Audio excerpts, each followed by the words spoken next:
con nuestro tercer día de las segundas jornadas nacionales sobre enseñanza del derecho. En esta segunda parte vamos a tener la charla con el profesor José María Lescano, ¿sí? Y que la presentación la realiza el licenciado Alejo Shep, que es coordinador de los talleres de enseñanza y escritura y también de la asesoría de la Facultad de Ciencias Económicas y Jurídicas. Bueno, gracias Dani. Vamos a dar continuidad a la mesa 1, finalizado el breve receso, y vamos a escuchar el conversatorio de José María Lescano. Antes de darle la palabra, voy a hacer una breve presentación para que lo conozcan. Es muy extenso su currículum, así que voy a hacer lo más breve y mencionar algunas de las cosas que aparecen en su extenso currículum. Bueno, José María es abogado, mediador, actualmente se encuentra doctorando en Ciencias Jurídicas y es docente de numerosas cátedras de la Facultad de Ciencias Jurídicas y Sociales de la Universidad Nacional de La Plata, como hacer Introducción a la Sociología, Teoría del Conflicto y Sociología Jurídica. También, por otro lado, es docente investigador del Grupo de Estudios de la Complejidad en la Sociedad de la Información, así como también integra el Observatorio de Enseñanza del Derecho de la Facultad de Ciencias Jurídicas y Sociales. Ha sido autor de numerosas publicaciones, solo para mencionar alguna de ellas, les voy a mencionar algunos de los títulos. El camino hacia nuevos paradigmas en la resolución de conflictos, la reproducción de la imagen del cuerpo a través de Internet y la importancia de su consideración jurídica como dato personal, redes sociales, comunicación y producción cultural, elementos para el desarrollo de un mapa del conflicto en la sociedad de la información, sitios de redes sociales, aportes para su análisis a través de un marco teórico sociojurídico. Bueno, y para ya darle la palabra y no quitarle más tiempo de su exposición, voy a leer el título de su ponencia, que es el siguiente: Los procesos de apropiación y significación de las tecnologías digitales en la educación a distancia de las facultades de Derecho. Ahora sí te escuchamos, José. Bueno, buenas tardes a todos, a todas, ¿cómo les va? Un gusto saludarlos. Gracias, Alejo. La verdad que estoy muy contento de por lo menos estar de este modo, encontrarnos en la virtualidad. Siempre cuando pasa esto se nos hace más anhelante ese momento en el que nos vamos a encontrar todos juntos, ¿no? O por lo menos vamos a salir de esta virtualidad. En primer lugar, quería agradecer a Daniela, a las Danielas, a la Universidad Nacional de La Pampa. No sé si están viendo la presentación, la pantalla. Sí. ¿Sí? Sí, perfecto. Bueno, muchas gracias. Agradecerle, como siempre, la amabilidad, la invitación, y nada, lo que quería hacer un poco es charlar sobre esta cuestión que venimos trabajando en relación a las tecnologías, y quizás en algún momento me hayan escuchado, suelo ser redundante a veces, o a veces con la idea o con la propuesta de trabajar en las tecnologías sobre el concepto de apropiación y significación de las tecnologías digitales, y esta vez obviamente no es un desarrollo propio, por supuesto, hay mucha producción desde los años 80, 90 en los aspectos de apropiación cultural, la apropiación de la tecnología, y bueno, acá en este sentido querría traerlo un poco para ver cómo se ha ido produciendo, o qué podemos encontrar en este proceso de apropiación, justamente, y significación de la tecnología, aplicado a la enseñanza a distancia. Acá voy a hacer una aclaración. A mí me gusta hablar más de enseñanza virtual, de enseñanza a distancia, porque la virtualidad, en realidad lo virtual a veces tiene efecto, en lo vulgar suele tener efecto, algo virtual, algo que puede ser o no puede ser, y en la educación se hace mucho, justamente, es real. Entonces prefiero hablar de educación a distancia o educación con nuevas tecnologías. Pero para hablar de esto, y de este tema, querría salir partir de un punto base, de un punto nodal en nuestra conversación, en nuestro punto de vista, y es el aspecto de la conectividad digital como un recurso humano, ¿no? Esta idea y este desarrollo jurídico incluso, porque hay normativas que específicamente lo determinan, no solo nacional, sino internacional. La Organización de Naciones Unidas se ha expresado sobre el tema, organismos internacionales y también nacionales, a esta cuestión de la igualdad de acceso, ¿no? La igualdad de conectarse, particularmente por Internet, porque es la tecnología dominante en estos temas, pero como un punto a partir del cual podemos pensar un poco más, ¿no? Y en ese sentido, esto es básico en lo que respecta a la alfabetización digital, ¿no? Y esto ya todos lo conocemos, lo hemos estado hablando, sabemos a qué nos referimos con alfabetización digital, y en particular, y acá hago una pequeña llamada, la alfabetización jurídico-digital como un verdadero reto de la abogacía en la actualidad y fundamentalmente en los años siguientes. Entonces, ahí hay una cuestión importante que tenemos que ver en relación a qué ejercicio de la abogacía vamos a tener y cómo estamos preparando a nuestros estudiantes para ese ejercicio. Y otro de los puntos que también me gusta tocar, y esto está vinculado con este primer aspecto, es el tema de las brechas digitales. Todos sabemos de qué hablamos cuando hablamos de brechas digitales, que no son más que una expresión de otras brechas sociales, ¿no? Brechas de género, brechas educativas, brechas económicas. Y particularmente en lo tecnológico, en lo digital, la brecha que se suele referir es la brecha de acceso, la brecha que hay de no poder acceder, en tal caso, a los fierros, a los aparatos, a la conectividad, así como también la brecha de conocimiento, la brecha de uso, la brecha de poder utilizar en la máxima posibilidad que la tecnología me brinda, es poder utilizarla, ¿no? Viendo todo lo que utilizarla de manera segura también en ese sentido.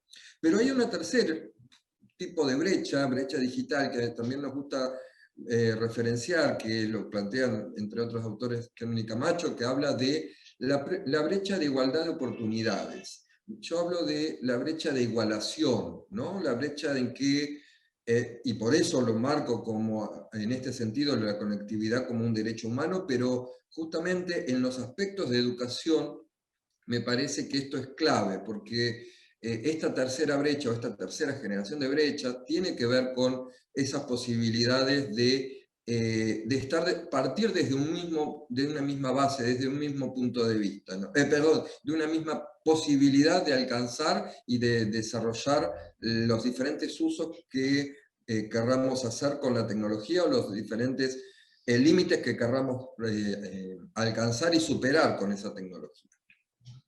Pero bueno, dicho esto, en general,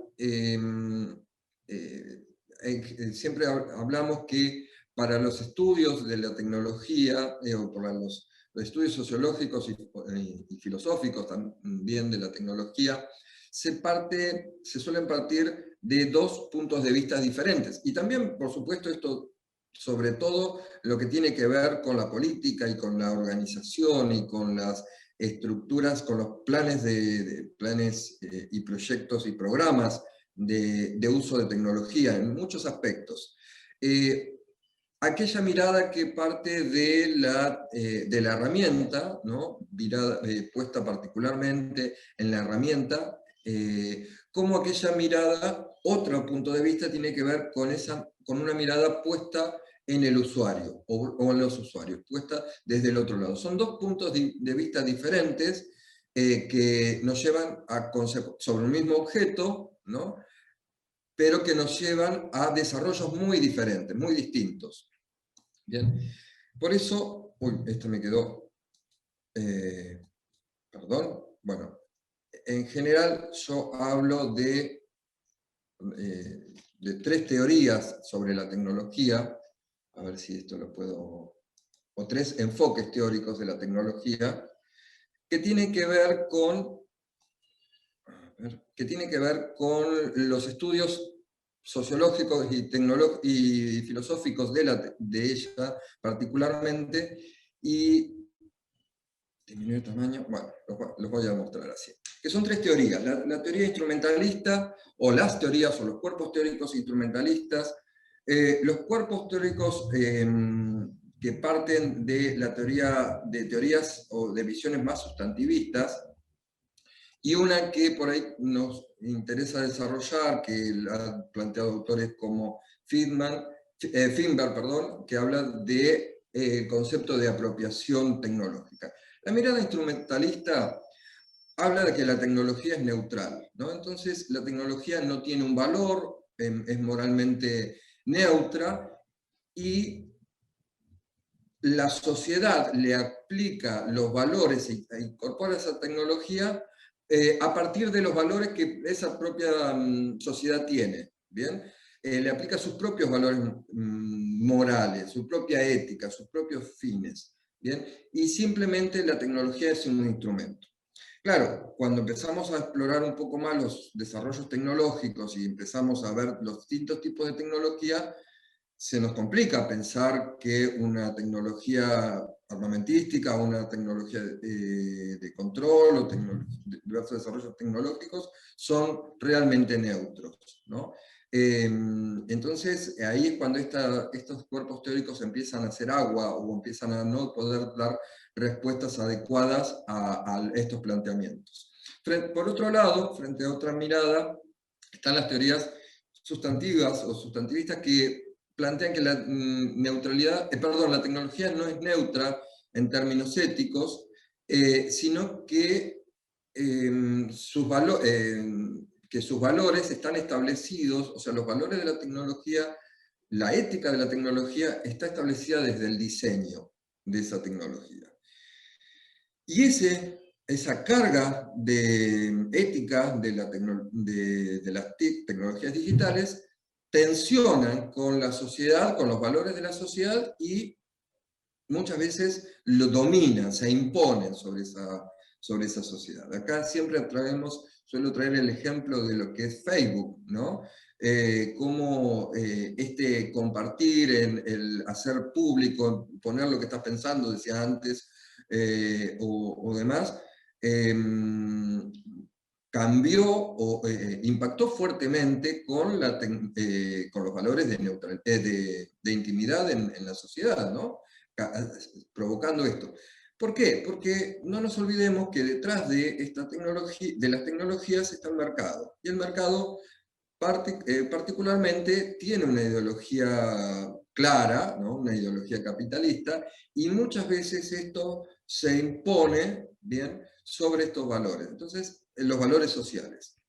Frente a estos 2 cuerpos teóricos o grupos de teorías, aparece esta que se llama, lo expresan algunos autores como teorías críticas. Dice que no están cuestionan parte de los puntos de vista de cada uno de ellos, pero también toman elementos de los que cada uno desarrollan, y hablan que existe un proceso de incorporación de tecnología, un proceso de apropiación y significación de la tecnología que va más allá del uso y consumo, ¿bien?, mediante el cual la sociedad va incorporando dialécticamente la tecnología a sus propios usos, a los propios fines que tiene la sociedad, que tenemos quienes utilizamos la tecnología.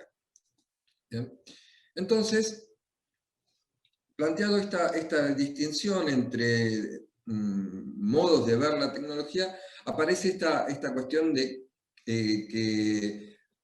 a ver si la tecnología y la sociedad son cosas diferentes.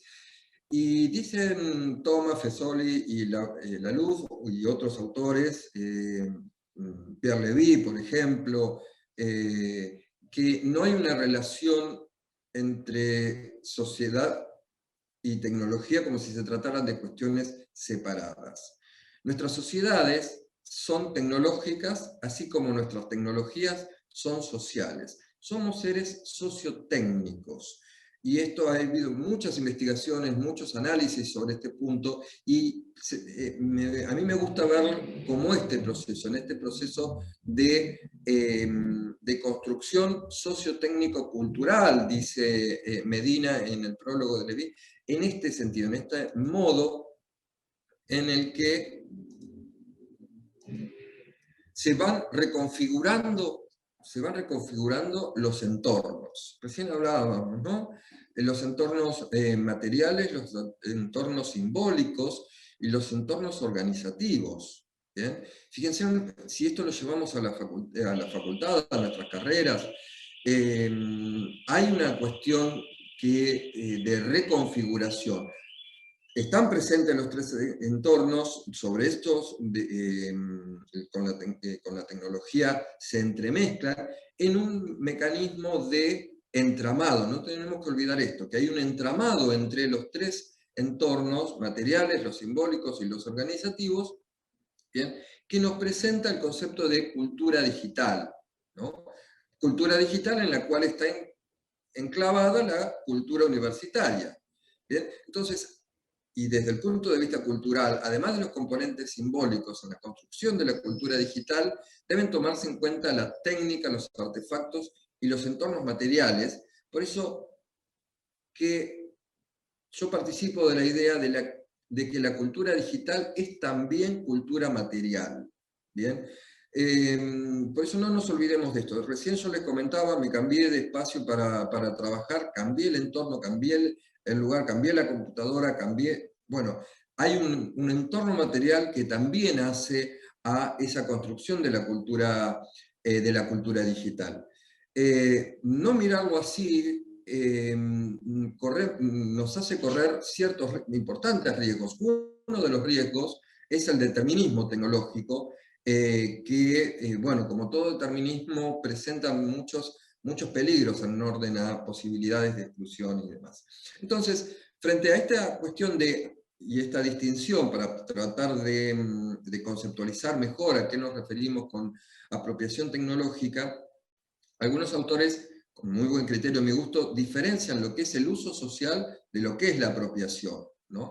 Y dice que el uso remite a las competencias, habilidades requeridas para la operación de los dispositivos que hacen que su utilización se convierta en una práctica habitual, continua, general. Es el uso que cotidianamente podemos hacer de esa tecnología. ¿Uso para qué? Para los fines para los cuales la tecnología fue diseñada, para los fines a los cuales una red social fue prevista. Y ahí queda el espacio de uso. El espacio de uso que está determinado por quienes diseñan la tecnología, ¿no? Frente a esto, justamente como les decía, aparece esta idea, ¿no?, de que la apropiación constituye un proceso socialmente situado, participativo y dialéctico, ¿no? En este nuevo encuentro que estamos teniendo por Zoom, está reflejando una forma de encuentro que en otros momentos hacíamos y seguramente volvamos a hacer más adelante, pero estamos apropiándonos de esa tecnología con usos, quizás algunos se fueron, Zoom no pensaba particularmente que se iba a tener tanto, y no fue diseñado, de hecho fue cambiando, Zoom fue adaptándose a las posibilidades de trabajo para la educación, para un montón de reuniones de trabajo. Es una plataforma pensada para reuniones de trabajo, reuniones de empresa, básicamente, no para una clase. De hecho, el otro día vi una noticia de que el Zoom estaba pensando en establecer un nuevo diseño para que podamos ver, en lugar de ver el cuadradito con las personas, podamos verlos en fila como si fuesen estudiantes. Bueno, ahí se produce ese proceso, como si fuese un aula, ¿no? Ahí se produce ese proceso dialéctico de la sociedad y la tecnología y la sociedad. Entonces, es situado, participativo y dialéctico, que ocurre en un espacio sociohistórico determinado y que modifica las prácticas cotidianas. Entonces, la idea de apropiación no se descuenta el uso, sino que, como ahí planteo, está asociada a las posibilidades que el uso de la tecnología, para que ese uso pueda ser transformador, ¿bien?, de las realidades. Es adaptarla, trabajarla, ir en este sentido para poder aplicarlas a aquellos usos necesarios específicos para un contexto determinado, para un grupo determinado, para un aula determinada, para una materia determinada. Bien, pero es que nosotros salgamos un poco de esa dominación tecnológica y podamos apropiarlo. Hay mucho de feminismo de desarrollos en ese sentido también, ¿no? Pero bueno, eso es otra cuestión.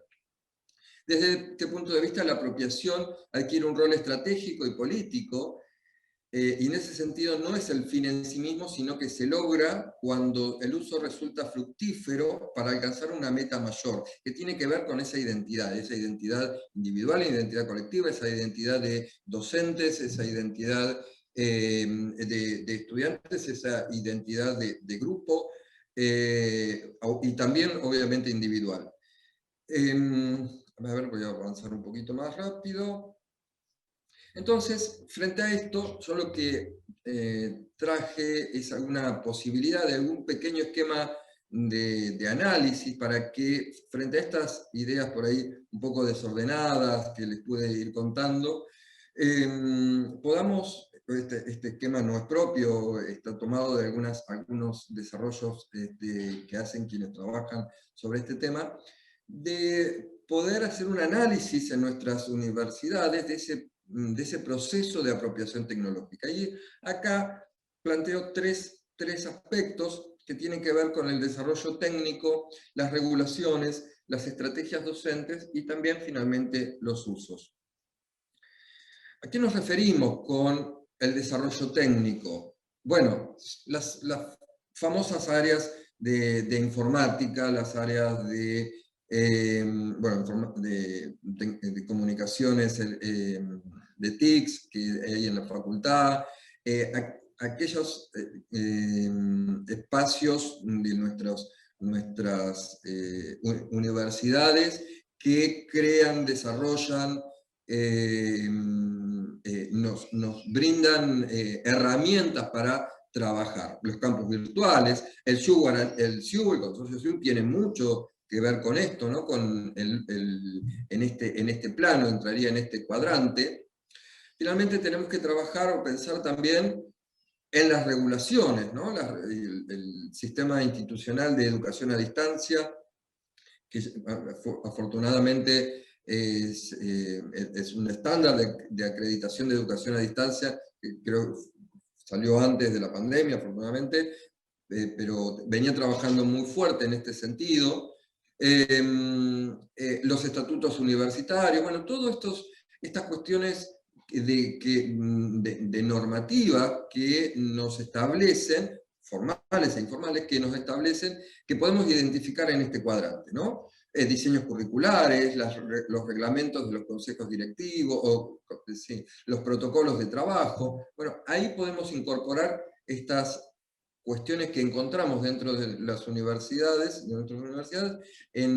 para entender o para poder analizar un poco este esquema de apropiación, de análisis de la apropiación tecnológica. Por otro lado, podemos identificar las estrategias docentes. Yo acá hice una adaptación de esta cuestión porque acá se refería, de donde observé esto, vi estos trabajos, habla de estrategias de mercado, si no me equivoco, y que obviamente porque no estaba pensado, ese desarrollo no estaba pensado por la universidad, pero trasladándolo, haciendo una traslación, podemos hablar, bueno, de esas estrategias docentes. Acá es lo más jugoso, ¿no? Cómo se organizan las clases, cómo se produce el contenido, qué elementos ponemos ahí, de qué manera se generan espacios colectivos Bien, grupos de WhatsApp, si lo tenemos en cuenta, cómo armamos grupos, de cómo pensamos, ¿no? Y cómo planificamos nuestras clases. Cómo elaboramos y multiplicamos la cantidad y la calidad de medios de comunicación. Cómo motivamos, un tema tan importante para la educación a distancia, ¿no? Cómo lograr esa motivación, cómo lograr que en 40 minutos podamos trasladar todo lo que queremos y que no se nos duerman.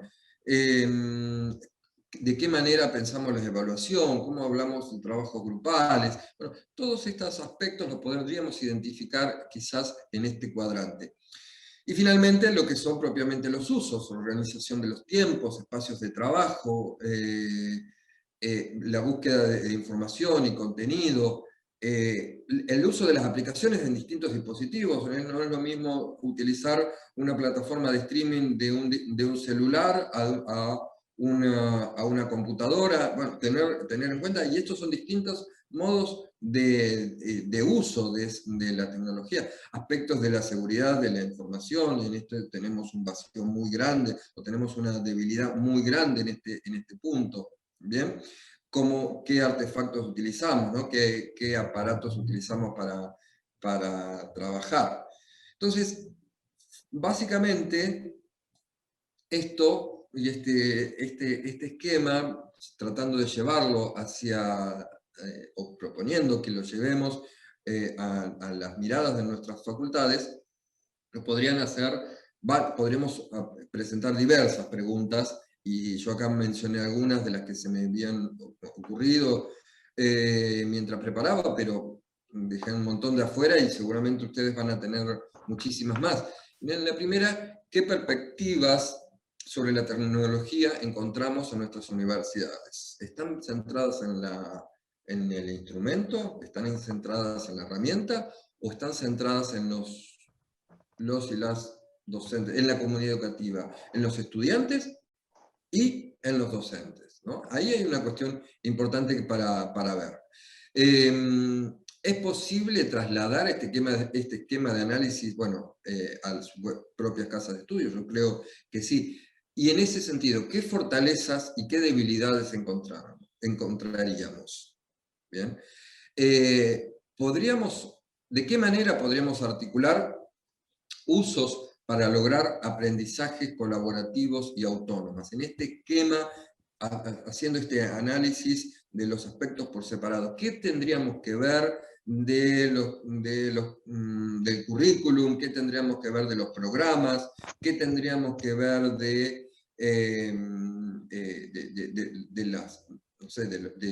todo lo normativo que aparecía en ese punto? ¿De qué manera vemos los usos que se están utilizando?